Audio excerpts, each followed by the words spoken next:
In the southeastern valleys of Old Ala Igbo, where the red clay paths coiled like the body of a python and the sun burned gently over green hills, there lay a proud and ancient village named Nkata. The village sat between two sacred rivers, Ajiala and Enaimiri, whose waters were said to be the tears of twin deities. Nkata was no ordinary place. Every compound was marked with carved doorposts, each telling a family's ancestral story in symbols known only to griots and elders. Palm trees danced lazily to the wind's flute, and at night the air buzzed with the soft whisper of crickets, the chants of distant masquerades, and the faint rhythm of sacred drums. The heart of Nkata was not in its farmlands or marketplaces, but in its square of elders, where wisdom was woven like cloth. Men with gray beards sat on carved stools, sipping palm wine from calabashes darkened by time. These were not just old men, they were walking libraries. Every proverb from the lips of an elder was considered an inheritance, and every riddle a doorway to truth. But in this village where wisdom flowed slowly from the mountain of age, there was one who desired to climb too fast. Obinna, son of the widow Neka, was a boy of 12 planting seasons. His eyes sparkled with mischief, and his tongue was as sharp as a blacksmith's chisel. His small frame moved like a lizard on hot stone, quick, precise, and unpredictable. While other boys spent their days learning to mold clay pots or wrestle in the dust, Obinna lurked behind the huts of elders, listening to stories meant for ears that had heard the cries of both joy and sorrow. He eavesdropped on the meetings of titled men and repeated sacred proverbs to goats when no one was looking.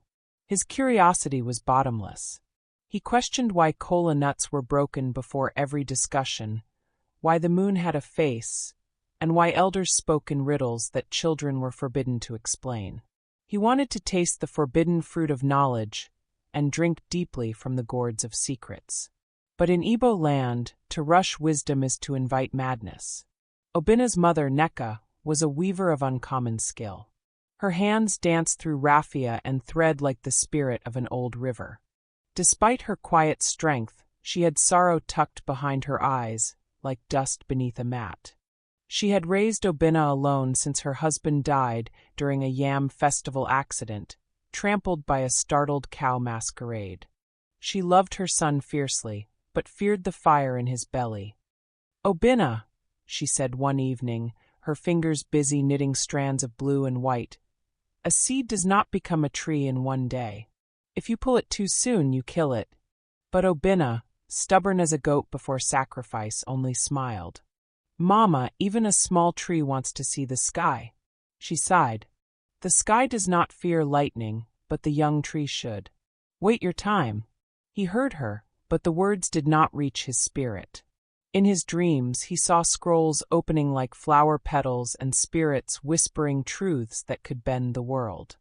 There was a man in Nkata who was older than age itself, Izima the sage. His back was bent like a hunter's bow, and his voice rumbled like distant thunder. He lived alone in a hut at the very edge of the village, surrounded by trees that bore no fruit and birds that sang no song. His compound was guarded not by men, but by mystery. The door to his hut bore marks no blacksmith could forge, symbols of insipidity that glowed faintly in the dark, etched by ancestors who danced with spirits. Children were told that anyone who entered without Izima's call would have their tongue tied by ghosts. Inside that hut, it was whispered, lay the scroll of spirits, a relic so powerful it was said to carry the wisdom of the first men, the first rains, and the first death. Obinna believed that if he could read the scroll, he would become greater than the elders, greater even than the gods. During the Ofala festival, when masked dancers paraded and the air reeked of roasted yam and pepper soup, Obinna overheard a conversation between two drunken elders.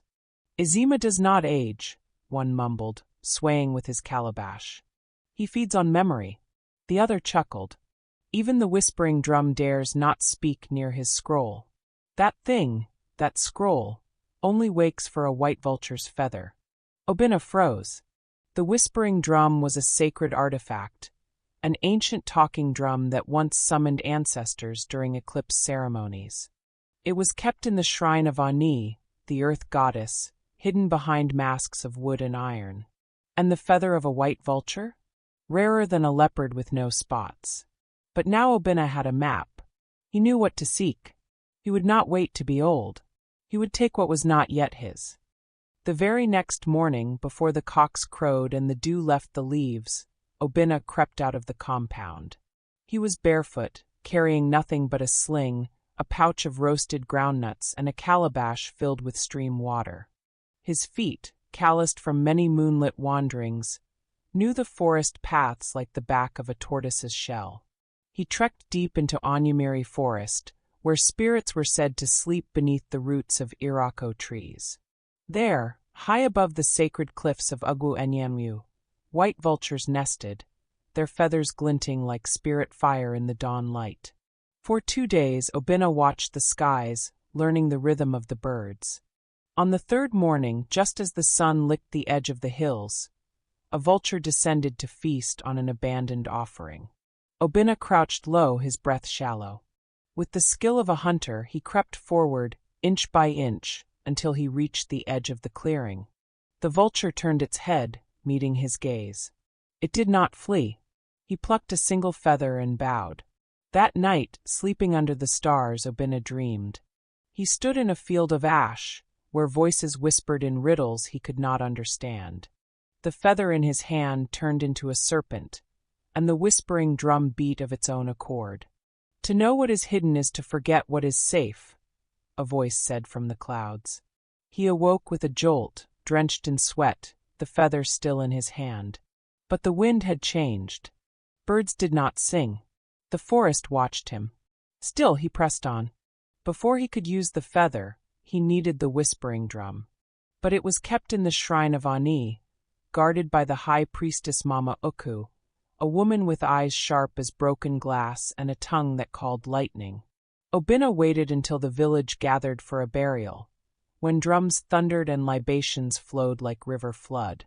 He slipped into the shrine through a crack in the mud wall, dodging carved idols and stepping over chalk circles. There it sat, the drum of cowhide and spirit wood covered in dust yet pulsing faintly. He took it. As he left, he thought he heard the idols whispering. On the third moon of the week, Obinna returned to Azima's hut. The village slept. The moon blinked behind clouds, ashamed. He placed the white feather at the door. Then he beat the whispering drum 3 times. Bomb! Bomb! Bomb! The wind howled. The door creaked open. Inside, time felt strange. Scrolls rustled without wind. Gourd rattles shook. A shrine of skulls watched him. There it lay, the scroll of spirits sealed with cowrie and knotted sinew. He untied it. The scroll opened, not with words but with visions. He saw the first man form from clay and lightning. He saw kingdoms rise and fall. He heard the gods argue over fate and death. Obinna's mind split like a calabash dropped on stone. His nose bled. His hands shook. But he understood. He now knew. Every secret the elders guarded, every meaning behind the proverbs, every riddle unspoken, now lived in his chest. And far above, the spirits watched. And frowned. Obinna returned the whispering drum to the shrine of Ani, hoping to cover his theft with silence. But silence is a liar. Mama Uku stood in the shadows, her face unreadable, her hands folded beneath her wrapper. She spoke no words. She merely looked at him, long and deep.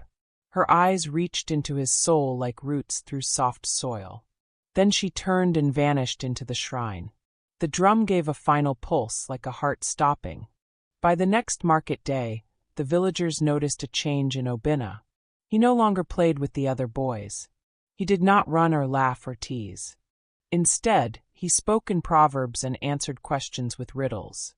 Elders grew silent when he passed, watching him with wary eyes. Mothers pulled their children close. Obinna walked as if he had seen the end of the world, and perhaps he had. Each night, Obinna dreamed of flames and drowning stars. He saw ancestors weeping, gods tearing their hair, and shadows that wore his face. He would wake in sweat, scratching at his skin, hearing whispers that were not there. The scroll had opened more than truth, it had unsealed the abyss. Nneka watched helplessly, her son slipping away like fish through fingers. The council of elders met beneath the old ogbu tree. Each wore a red feather of judgment. They smoked long pipes and murmured ancient chants. "The boy has touched what he should not," Izima said. "He bears wisdom, yes, but not the wisdom of men. He has cracked the shell too early, and now the egg runs wild." They agreed. Something had to be done. That night, Obinna felt a presence in his room. A wind that did not move air. A shadow that cast no form. Izima stood at his doorway. His staff glowed faintly. His voice came like thunder under water. "You have stolen wisdom, child. But you forgot one thing. Wisdom is not just knowing. It is carrying. And you are too small to carry what you've opened." Then he vanished. And the walls of Obinna's hut began to whisper. From the moment Izima vanished, Obinna's world began to shift. The walls of his hut no longer stood still. They rippled at night like disturbed water. His shadow moved even when he was still, and his reflection in the stream blinked with a delay. The proverbs he once adored now rang hollow. He could not unsee the spirits behind them, their meanings twisted with sorrow and consequence. In the market square, old women whispered as he passed. Chickens scattered without cause. A dog whimpered and fled at his scent. His body remained the same, but something deep within had cracked, and the pieces no longer fit. That night, Obinna tried to speak with his mother, to confess. But each time he opened his mouth, his voice came out in strange tongues. His mother watched him with tears in her eyes, her fingers clutched around her coral bead necklace. He was no longer her little boy.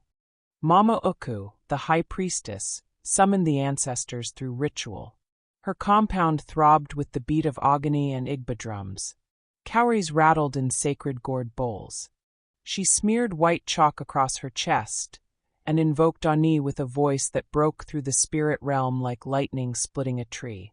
In the sacred courtyard, the whispering drum burst into flames, not consuming itself, but glowing with ancestral fire. Smoke coiled upward, shaping itself into faces.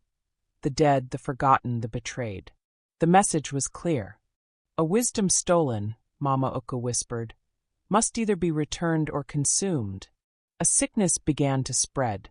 At first it was small, goats birthing stillborn kids, calabashes shattering without being touched, plantain trees weeping white sap.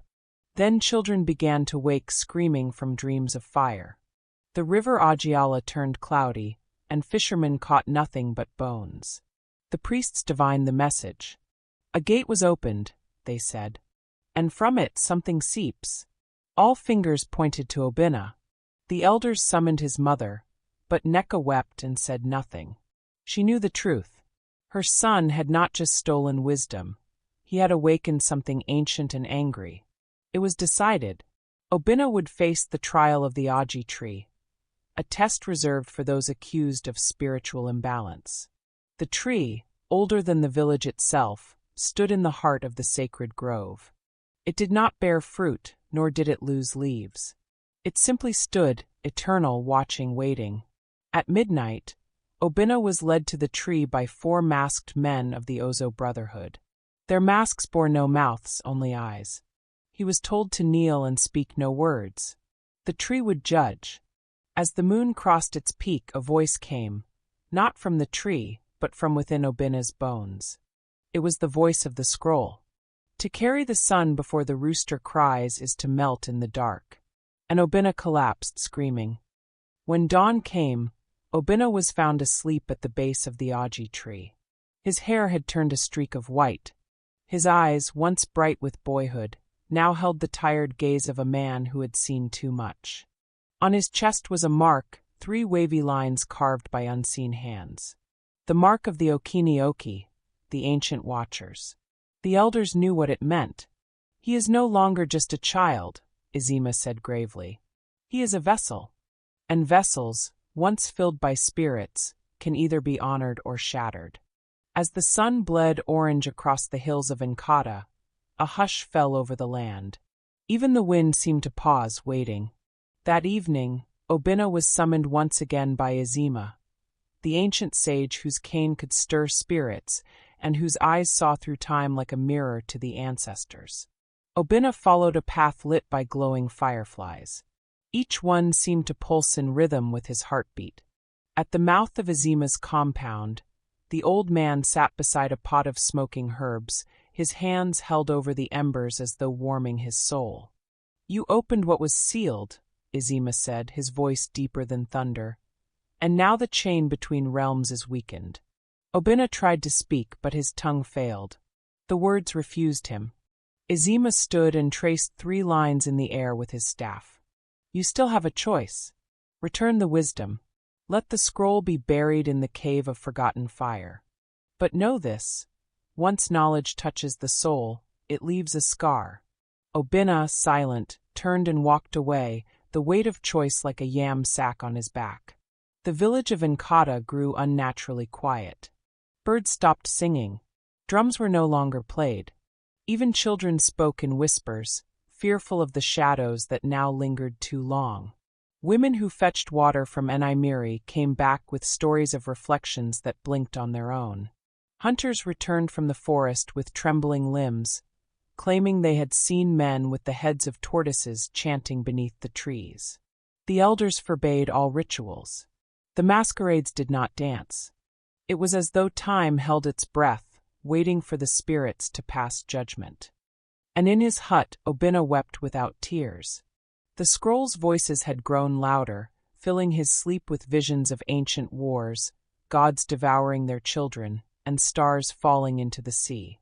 Neka, worn and desperate, went to the shrine of Ani. She knelt in the sacred grove with her wrapper soaked in earth and tears, and offered a gourd of bitter kola, 7 yam tendrils, and her braid, cut from her head as a sign of surrender. "O great mother of the land," she cried, "I did not birth this child for ruin. If he must be taken, let me go to his place." The wind stirred. The flame in the clay lamp flickered, then steadied. Mama Uku emerged from the shadows, eyes rimmed with sacred chalk. "Your sacrifice has been heard," she said, her voice tinged with sorrow. "But the boy's path belongs to powers deeper than grief." Still Neka insisted. "Then show me how to save him." Mama Uku led Neka by moonlight beyond the village bounds, past the 7 stones of silence and the hill of lamentation, to a place forbidden to women and children, the cave of forgotten fire. There, buried beneath a sacred mound of termite clay, lay the bones of those who once sought forbidden knowledge. The cave whispered in forgotten tongues, its walls etched with runes that shimmered like wet oil. At its center was an altar carved from obsidian, where rested the twin of the scroll, the binding seal, a relic capable of closing what had been opened, but only through a price of equal weight. Mama Uka turned to Neka. "If the boy returns this scroll, 1 life must be offered in exchange. Life for wisdom. Blood for balance." Neka nodded, her heart breaking. "Then let it be mine." The very next morning, the sky turned gray though the sun had not yet risen. Obinna walked into the village square, his chest marked, his eyes glowing faintly like embers beneath ash. Izima, Mama Uku, the Ozo elders, and every soul in Nkata gathered to witness the reckoning. The scroll appeared in Obinna's hands, not carried but summoned. Its presence bent the air around it. The wind howled through the trees as the village shrine drums began to beat of their own accord. A voice, not man, not woman, not child, spoke from the air. Then the ancestors manifested, ghosts of old in robes of light and flame, hovering around Obinna like vultures above prey. They looked not at him, but at Neka. She stepped forward, unshaken. "My son has paid enough," she whispered. "I offer myself." The spirits circled her. One by one they touched her head, and her skin glowed like a sunrise on water. A tear slid down Obinna's cheek. Then the wind stopped. The scroll burned into golden ash. The mark on his chest faded. And Neka fell silently, her spirit lifted like smoke into the air. The village of Nkata entered a silence deeper than death. Neka's sacrifice was not just the death of a mother, it was the unraveling of a thread that held many hearts together. Her compound became a place of wailing. Women came with red chalk on their arms and ululated into the wind. The men beat their chests with open palms. Obinna sat in the center of it all, unmoving. His mother's body lay wrapped in white cloth, surrounded by kola nuts, palm fronds, and flickering oil lamps.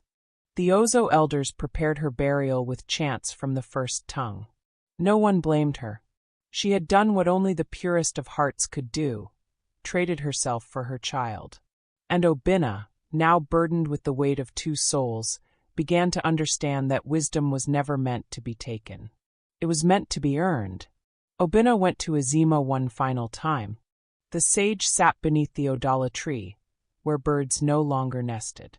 "I am no longer a boy," Obinna said, his voice no longer filled with defiance but humility. "But I have no peace." Azima looked at him with tired eyes. "You took the fruit before it ripened," he said, drawing circles in the dust with his staff. "Now you must learn the true path, not from scrolls or secrets, but from the land, the people, and the silence between moments." He gave Obinna a carved walking staff, made from Irako wood etched with the history of his lineage. "Go," he said. "Seek the mountains of memory. There, the spirits will finish what they started." Obinna departed before dawn, leaving behind the hills of Nkata wrapped in mourning. He wore a plain wrapper, his hair uncombed in the manner of penitent travelers.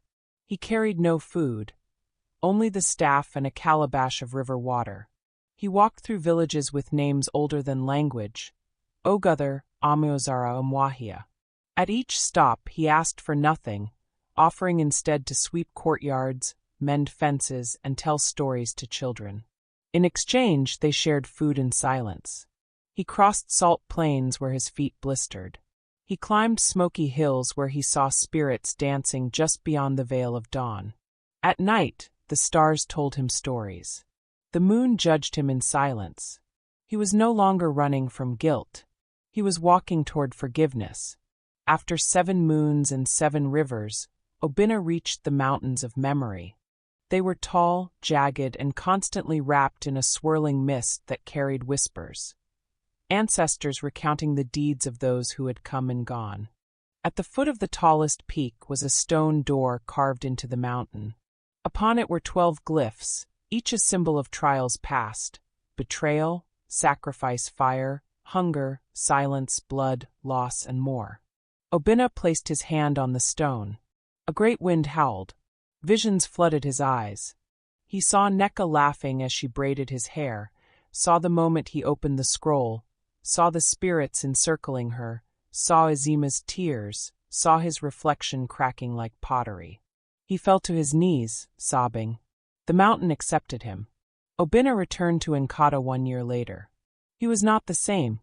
His limbs were stronger, his eyes softer, and his voice carried the weight of oceans. He wore a simple cloth and bore the staff, now aged with wear. The children ran to him. The elders bowed slightly. The Ozo men touched their chests in respect. He had not returned with scrolls or secret names. He had returned with something rarer: understanding. He built a small hut at the edge of the village and began teaching, not from pride but from patience. He told the children riddles. He helped the farmers plant. He listened more than he spoke. And every night he lit a lamp before his mother's grave, whispering, "Thank you. I carry your light." Thus Obinna became not the boy who stole wisdom, but the man who earned it. And so the tale ends, not with glory, but with grace. Let all who hear remember. The quickest path to power may seem sweet, but only the slow road nourishes the soul. Ife imego. The matter is closed.